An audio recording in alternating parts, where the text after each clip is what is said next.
আজ আমরা যাচ্ছি দিল্লির ঐতিহাসিক সীমানা পেরিয়ে হরিয়ানার পানিপথ শহরে। পানিপথ বলতেই মনে পড়ে ইতিহাসের বিখ্যাত যুদ্ধগুলোর কথা, কিন্তু এই যুদ্ধের শহরের বুকেই শান্তিতে ঘুমিয়ে আছেন এক মহান সুফি সাধক হজরত শায়েখ সরফুদ্দীন বোয়ালি কালান্দার রাদিয়াল্লাহু তাআলা আনহু। দিল্লি থেকে প্রায় 90 কিলোমিটার দূরের এই পবিত্র দরগাহের উদ্দেশ্যে আজ আমাদের যাত্রা। বাসে করে আমরা এগিয়ে চলছি এক রুহানির প্রশান্তির খুঁজে। প্রায় 2 ঘন্টা পাঁচ জার্নির শেষে আমরা পৌঁছে গেলাম পানিপথ শহরে শাহ বোয়ালি কালান্দার দরগাহের নিকটে। এখানকার বাতাসের জন্য এক অদ্ভুত শান্তি মিশে আছে। মাজারের বাইরের দোকান থেকে কিছু ফুল চাদর কিনে নিয়ে আমরা আস্তে আস্তে ধীরে ধীরে দরগাহের মূল গেট দিয়ে ভিতরে প্রবেশ করছি। দরগাহি চত্বরে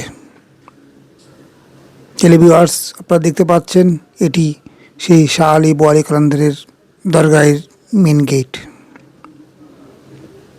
আমরা দরগাহি চত্বরের বাইরের অংশে ঢুকেছি। দেখতে পাচ্ছেন খুব সুন্দর এবং পরিপাটি করে সাজানো এ দরগাহটি।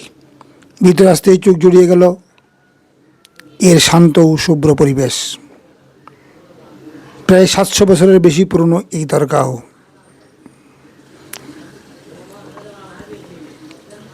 বোয়ালি কালান্দার ছিলেন একজন উচ্চমাফের সুফি সাধক, যার সান্নিধ্যে অসংখ্য মানুষ আলোর পথ পেয়েছিলেন।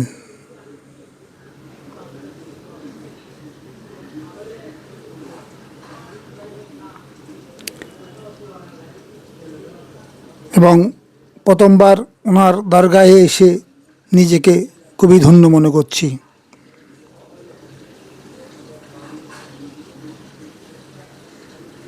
আমরাও মনের বাসনা পূর্ণ করার জন্য প্রায় দিল্লি থেকে সকালে বেরিয়ে 2 ঘন্টা জার্নি শেষে আমরা এ দরবারে চলে আসলাম।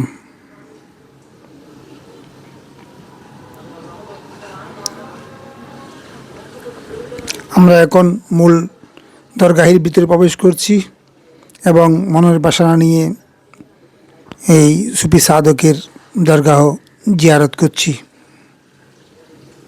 এবং আল্লাহর দরবারে দোয়া পাঠ করলাম। এই মুহূর্তের অনুভূতি সত্যি ভাষা প্রকাশ করার মতো নয়। মাজার শরীফের ঠিক পাশেই রয়েছে একটি দৃষ্টিনন্দন ঐতিহাসিক মসজিদ। এখানে এই তালাগুলো দেখতে পাচ্ছেন, মানুষ মনের বাসনা পূরণের জন্য এই তালাগুলো লাগানো হয়। এখানকার শান্ত বারান্দায় বসে কিছুক্ষণ সময় কাটালে মন এমনিতেই হালকা হয়ে যায়। এবং পাশেই এই মসজিদটি, শাহ আলী বোয়ালি কালান্দার দরগাহের পাশের এই মসজিদটি অত্যন্ত সুন্দরভাবে সাজানো গোছানো করে রাখানো হয়েছে। এখানে ভক্তরা তাদের নেন মকসুদ পূরণ করার জন্য বোয়ালি কালান্দার শাহের এখানে তালা লাগানো হয়। চাবি নিজের কাছে রাখেন এবং মনের আশা পূর্ণ হলে তালাটি নিজে নিজে খুলে যাবে, এইরকমটি খাদেম সাহেব আমাদেরকে বলেছেন।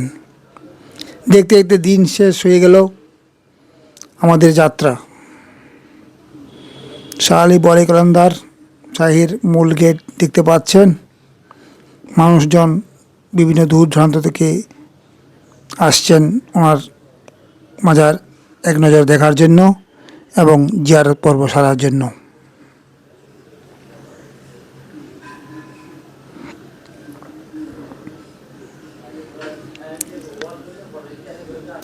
দেখতে পাচ্ছেন মসজিদের মূল অংশ, ঠিক পাশেই মসজিদটি অবস্থিত এবং খুব সুন্দর করে মসজিদটিকে সাজানো গোছানো অবস্থায় আছে এবং একদল কাওয়াল ওনার দরবারে সুন্দর করে কাওয়ালি গান পরিবেশন করছেন। দেখতে দেখতে দিন শেষে হয়ে এলো এক বুক শান্তি নিয়ে ও আত্মার তৃপ্তি নিয়ে আমরা বিদায় নিচ্ছি পানিপথ থেকে। আবার বাসে করে দিল্লি চলে যাব আমরা, সেজন্য আমরা পানিপথের বাস স্ট্যান্ডে অপেক্ষা করছে বাসের জন্য। আজকের এই রুহানি সফর আমাদের মনে অনেক দিন দাগ কেটে থাকবে। ভিডিওটি ভালো লাগলে লাইক কমেন্ট শেয়ার করবেন, আর এমন আরও ঐতিহাসিক সফরের গল্প দেখতে চ্যানেলটি সাবস্ক্রাইব করতে ভুলবেন না।